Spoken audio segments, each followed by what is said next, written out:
एक मनुष्य गेला उन्हाळ्याच्या दिवसामध्ये, कल्पवृक्षाचं झाड आहे आणि कल्पवृक्षाच्या झाडाखाली तो बसलाय. बसले त्याला वाटलं काय कडाक्याचं ऊन आहे, फार ऊन पडले आणि या उन्हामध्ये थंडगार बिस्लरीची बाटली मिळाली. कल्पना केली, कल्पवृक्ष कल्पना केल्याबरोबर हातात थंडगार बाटली आली. पाणी प्यायला विचार केला नाही, पाणी पिऊन मोकळा झाला आणि पाणी पिल्यानंतर त्याला वाटलं या ठिकाणी मस्त पंचपक्वानाचं जेवण असतं. लगेच ताट उपलब्ध झालं, भोजन केलं महाराज त्यांनी. भोजन झाल्याबरोबर वाटलं आता आरामशीर टच्च असं पोट भरले, टच्च पोट भरले ना आता काय करावं, आराम करावं.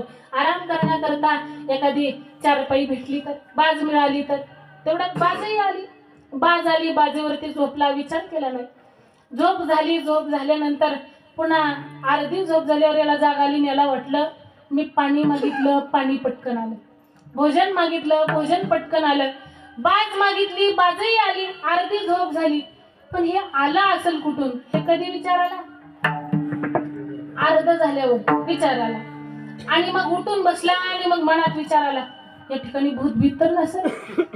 कल्पना केली आणि मग कल्पना काय, त्या ठिकाणी कल्पना केली आणि लगेच समोर भूत उभं राहिलं. भूत पाहिलं आणि त्याला वाटलं बाबा अकराळ विकराळ भूत आहे, या भूताने जर मला गिळंकृत केलं, मला जर गिळून टाकलं तर तेवढ्यामध्ये भूताने गिळून टाकलं. दृष्टांत संपलायचा सिद्धांत असा आहे, मनुष्य इच्छा करतो, परंतु इच्छा करत असताना माणसाने कोणती इच्छा कोणत्या वयामध्ये आणि कधी करावी याला सुद्धा शास्त्र आहे.